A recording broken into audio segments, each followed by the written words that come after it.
Massive downfall of Boy in a Band. I don't know who that is. I always find these videos. It's always interesting to do reactions to these videos because some of the people that this guy brings up, I have no clue who they are. So it's always interesting to hear some of the drama. Though I will say, somebody pointed this out, and I kind of agree. Just saying "massive downfall" is kind of like a clickbaity title, if you ask me.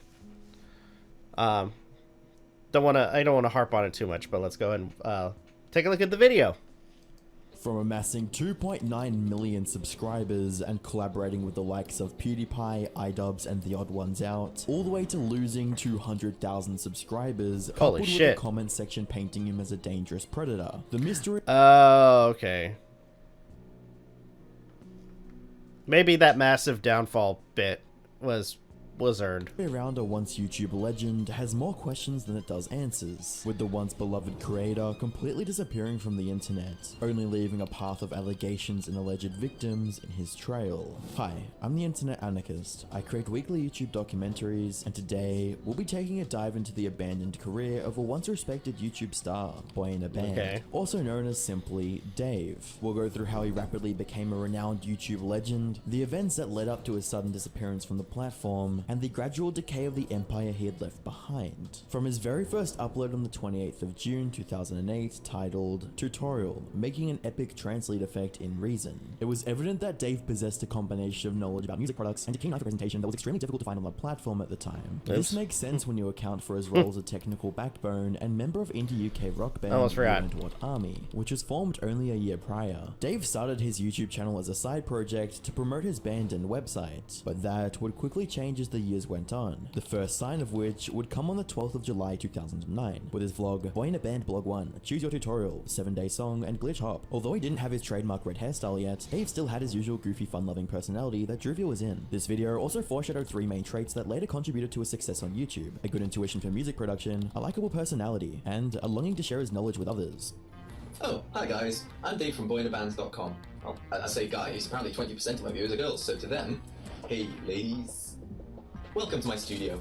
Well, I say my studio. It is, like any self-respecting studio, an absolute mess. This is my real studio. As he continued to create more tutorials, he would gain a reputation for being a reliable source of musical insight on music-related topics on YouTube. It was this very reputation that earned him many notable collaborations, one of the first being a pop song with a fellow music YouTuber, Villa. The song was made in 24 hours and was posted on the 22nd of May 2013. Hi, I'm Dave from BOYINABAND. I've heard people say that they think music at the charts these days is really simple, and that a singer and a producer could get together in a studio and knock out a generic #1 hit single for the clubs in like a day. Let's see if they're right. Yo, we up in this club, we gonna get drunk, girls shake them arms, and lovely lady love, so put your hands up in the air. The video was a hit with fans and gained almost 2 million views. By the 15th of July 2014, Dave would be involved in another major music project, this time with Emma Blackery. It would once again surpass the 1 million view mark and begin the formation of what would later become his core fan base, emotional teenagers. Okay.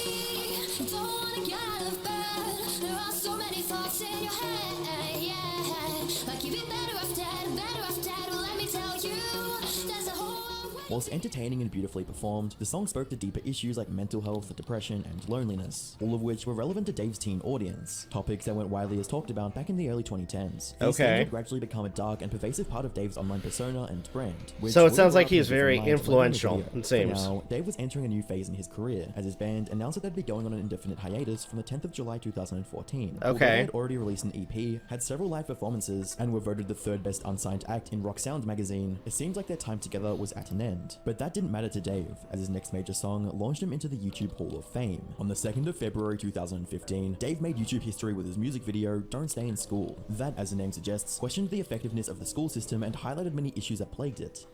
I wasn't taught how to get a job, but I can remember dissecting a frog.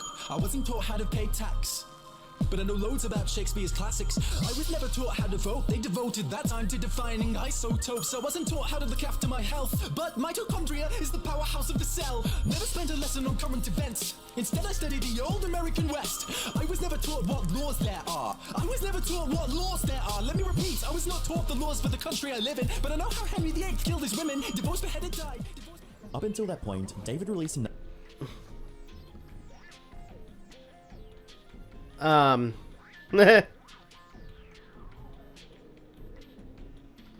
I don't want to go too much into that, but yeah, with a lot of schools, it doesn't seem like they really teach you what you should. I mean, they teach you like, you know, certain things, but they don't teach you some of the stuff that will really benefit you.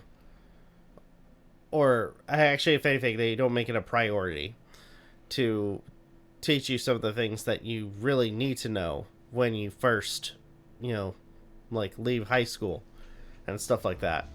Number of music videos that were received very well, but this single upload overshadowed them all. Currently, the video sits at an astonishing 47 million views, 1.5 million likes, and 200,000 comments. Millions upon millions of people were introduced to Dave, and apparently they liked what they saw. Hundreds of reaction channels made videos on Dave's latest upload, and it was being shared across other social media platforms like Reddit and Facebook. That being said, there were those who didn't look too kindly on the video. Okay. Hi, I'm Dave from BOYINABAND. Today we're going to look at some of the don't stay in school hate comments, and also some of the nice and constructively critical ones too, so my fragile self-esteem doesn't get shattered. This has been a freaking surreal few weeks. I released my song Don't Stay in School, and 5 million views on Facebook later. It seems a few of you guys agree with me, and I freaking called out. Okay, screw this. They're much better, but not everyone agreed with its message that the school syllabus is flawed. It was a slightly contentious issue. I'm soft-serving it. Someone posted it to Reddit, and that day it was at the top of the controversial page for the entire freaking website. Damn. This shows it's something we need to discuss. Hate comments and criticism aside, there were those in the academic system that took the concerns Dave brought forward to heart and decided to make a few necessary changes. That Okay. message really stood out because this person's school actually listened. Don't stay in school is changing our school. So many of us students shared it on Facebook and Twitter, and some even emailed it to the head of the school. And now we're having an assembly tomorrow to discuss what we want to learn about and how the school can help that. So I was like, this is amazing. I need to find out more and tell everyone. So I Skyped her. Hi. How's it Hi. going? Would you care to recap roughly what has gone on your end?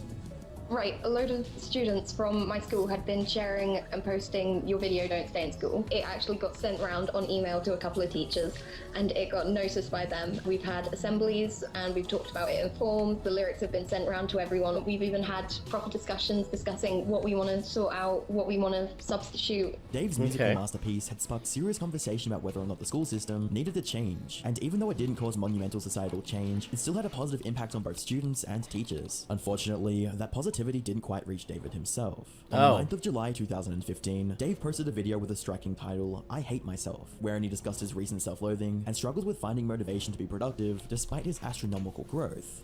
I actually haven't posted a video since March, and I haven't even freaking tweeted since mid-May, and it's weird because I've been having the most success I've ever had in my life, and the least motivation to do anything. When I was planning to make this video, I kept thinking, how can I make this more shareable, or how can I make it more relatable and useful? And I think it specifically shouldn't be. I want you to understand me a bit better, and I feel like if I try to make this more shareable or relatable, then I might not get across accurately what I'm feeling. He went on to describe his frequent emotional detachment and his experience going to a therapist to help solve the problem. While there was progress, Dave felt that he was in uncharted waters. So eventually, after therapy and a lot of reading, I came to a conclusion. I want to deal with the fundamental issue of me hating myself into working to see if that makes me more consistent and happy. And this is the first time I've tried to address this issue of hating myself into proactivity. I've been trying to figure out what I value and can I use another method to motivate myself other than self-hatred. Because as it stands, right now, deep down, I still hate myself, but the rational part of my brain is getting much better at caring for myself like I would care for another person that was having this kind of problem. This is a fundamental change to my personality, so I don't expect it to be quick, and I haven't figured this out yet, but I am slowly starting to get myself into a routine of working not based on self-hatred, which is how I released this video. He would close out the video with an open and honest message about how unsure he is about this new part of his life. I actually wrote here in the notes for this video to come up with a strong ending, but I think that's part of the problem. Real life is messy. If you got anything from this video, brilliant, but there is no obvious message. I don't know where this is going yet, and I will keep you informed. I will do my best to. Now that I've explained this, I feel a lot more comfortable that you understand why I'm doing this. I will try to post on Facebook and Twitter and Tumblr and everything more frequently to keep you updated with how I'm getting on, and as soon as I am ready, I will post videos again, hopefully much more consistently, because I don't hate myself. Cheers for watching and have a nice day. Naturally, his I gotta say, like, listen to that. I mean, I mean, I'm like, I'm sure like every single one of us have dealt with some form of like, you know, stagnation or depression or just you know, lack of motivation at one time of their life. So I mean, my channel itself has, or my channel that I share with the group, MJ and Aden, I mean, we've been kind of stagnant, but overall, I mean, we still have fun with it. I mean, with at least for this channel, like playing games and, you know, having a good time. I will say that when you get to that point, like, because there's been times where I record videos, and there's a point where I start to feel like I lose motivation to do anything. So it sucks. It really does. Fanbase made their support for Dave quite clear, with comments such as, "Dave, you're a beautiful human. You're more intelligent and self-aware than most people are, even capable of comprehending," as well as, "Take your time, Dave. Being mentally healthy is way more important than videos for us. I'll wait for your content, whether your next video is next month or next year. I love you. Internet hug." Fans would certainly have to wait, as Dave made one more upload on the 10th of August 2015, before completely disappearing from the platform for exactly 1 year. This was the first time Dave had been off YouTube for so long, but it wouldn't be the last. By the 10th of August 2016, Dave made his return with a music video dubbed "I'm Not Dead," which was meant to express his mental battles that he'd gone through over the past year-long break. In the months that followed, Dave maintained a somewhat consistent upload schedule, and many of those uploads would do very well. Some gained a few 100,000, and others got several million views. Dave hadn't lost any of the momentum that he'd built up in the years prior, and in fact, his stability was increasing. By October of 2017, Dave would join forces with iDubbbz during his Content Cop series, in order to create a diss track on Rice Gum. At the time, the video went completely viral, and a large portion of the people that viewed the video went over to Dave's channel to see what else he had created. Unfortunately, the song was later deleted, and Dave had to give an apology for the harsh things he said about Rice Gum. After a brief break in early 2018, Dave made his way back to YouTube and attended VidCon, where he had the opportunity to further network with other well-known creators. As you'd expect, this resulted in collaborations with other creators that also wanted to make their own music videos, the first of which being the song Empty that was made alongside Aden Animations, one of the most popular animated storytime creators on the platform. Topics like were a prominent part of... Oh, okay. Yeah, no. Those are harsh topics. Especially when it comes down to one particular creator that's been on the platform for a while. Actually, hold on. Are they still on the platform? I want to quickly look this person's name up. To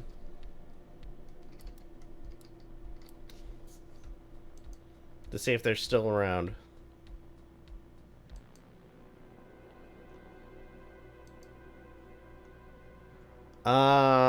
Yeah. Okay. By the time I'm recording this video, they did upload another video. And they're still alive and kicking with what's going on with them. That is not a good thing, but okay. All right. Of the song's message and showcased Jaden's own feelings about the issues being discussed. The song was adored by fans, and the behind the scenes was posted to BOYINABAND's YouTube channel, where it received over 14 million views. Dave's next hit song was with James from The Odd Ones Out, another large storytime animator. The song was titled Life is Fun, featuring James' upbeat personality contrasted with Dave's dark outlook on life. The project completely dwarfed all of Dave's other collaborations, with the video gaining over 150 million views. As incredible as his achievement was, it would soon be surpassed by his collaboration with PewDiePie on his Congratulations song, with the video garnering over 230 million views. Dave had done it. He managed to cement himself in YouTube history with not just one hard-hitting song, but several. His networking, production, and musical skills took him from making beat tutorials on YouTube all the way to producing hit songs with some of the largest creators on the platform. So where did he go from here? Okay. What did Dave do with this newly built empire? Well, not much actually. He was still fighting a war with his mind, and as the years went on, his uploads started to dwindle. Although he assisted in creating lyrics for PewDiePie's Mine All Day music, the upload would stop in December of 2019. The last remaining interaction between Dave and his fans on YouTube was a community post where he asked his viewers to vote whether or not he should take all his medication at once. Where Whoa. That's no... 54% of the 170,000 votes told him not to do it. The last known posts on his Twitter and Instagram were made on the 7th of April 2021. If things ended here for Dave, it would have been perfectly fine. A well-respected YouTuber that left the internet due to mental strain would have been somewhat a good way to end things. But unfortunately for Dave, things weren't that simple. On the 7th of September 2022, an anonymous Reddit user made a post on r/BOYINABAND that brought some radically chilling allegations against Dave to light. Quoting, "Some time ago, a group of his ex-partners wrote a letter to his family in hopes of stopping the outgoing pattern of abuse.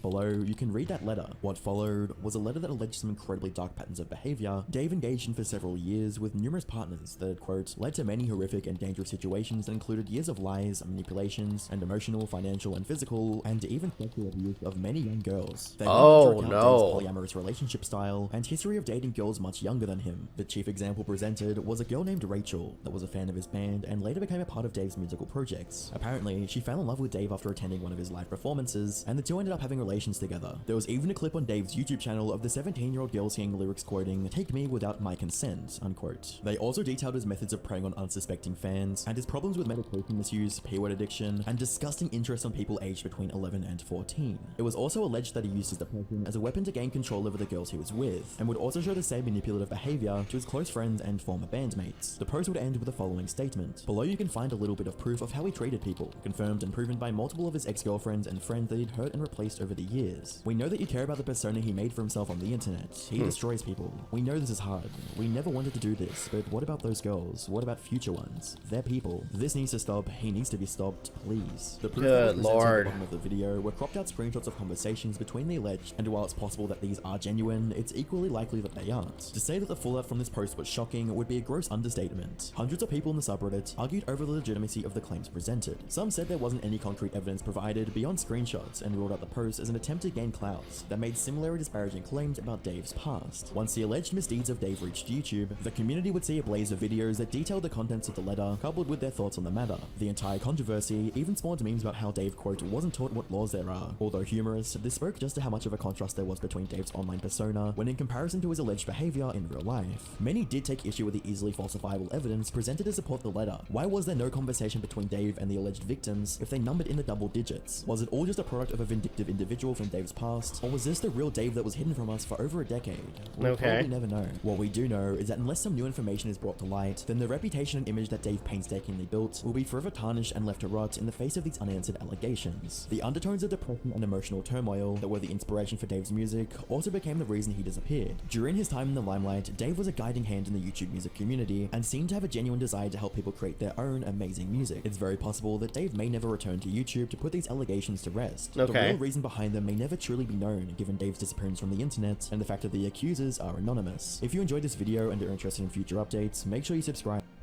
From amassing to... Okay, so... Holy shit. So... What starts off as like talking about a guy that you know that garnered a lot of popularity due to his music, to a person who left YouTube and had a variety of different allegations made on him about possibly being a nunce, so to speak. So this is wow.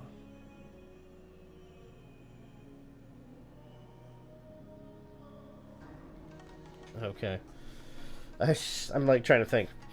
So, all in all, you know, that's just sad.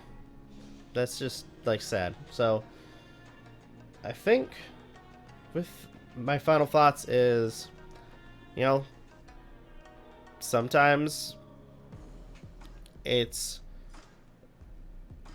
I guess if anything, like if there's one thing that's kind of represented in like almost every situation involving people garnering fame is both a gift and a curse. And depending on the type of individual you are, it becomes more and more of a curse. But that's probably just me. Love to hear what you guys want to say in the comments down below. Also, if you guys can, please leave a like, comment, share, subscribe, all the good stuff. As well as check out our socials; they're all in the description. And please check out our daily content and the weekly podcast. With that being said, this is Novakast signing off. Have a good one. Take care. I'll see you guys next video.